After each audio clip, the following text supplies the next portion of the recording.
ওর নেতৃত্বেই মোহনবাগান শেষ জাতীয় লিগ জিতেছিল 2000-2001-এ। তারপর নাম বদলে এখন আই লিগ হয়েছে, কিন্তু সেই আই লিগ জেতা তো দূরস্ত, মোহনবাগান এখন ধুঁকছে। কেন এমন দুরবস্থা ক্লাবের? মোহনবাগানের প্রাক্তন অধিনায়ক দেবজিৎ ঘোষ মনে করেন ওডাফা টোলগে দিয়ে দলের মাথা ভারী না করে ডিফেন্সে মন দেওয়া উচিত।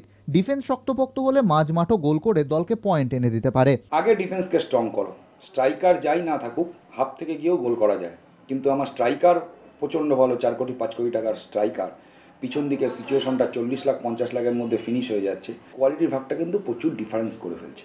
আমার মনে হয় এটা একটা সবচেয়ে বড় কারণ যে 7 মাস 8 মাসের টুর্নামেন্টে মোহনবাগান সাকসেস না হওয়াটা। অনেক কোচেরই এখন নাম শোনা যাচ্ছে, বুথ, কনস্ট্যান্টাইন, রবসন, কিন্তু দেবজিৎ মনে করেন এই মুহূর্তে মোহনবাগানের ড্যামেজ কন্ট্রোল করতে পারেন একমাত্র সুব্রত ভট্টাচার্যই।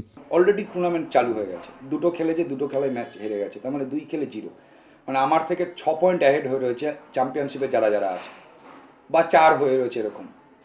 সেই জায়গায় দাঁড়িয়ে এমন একজনকে আনা উচিত যে ভারতবর্ষের ফুটবলটা বোঝে, যে মোহনবাগান ক্লাবটাকে চেনে। আমার মনে হয় এখন বেস্ট লোকটা হচ্ছে বাবলুদা, এই সময় এসে কোচিংটাকে ধরে নেওয়ার জন্য বাবলুদার।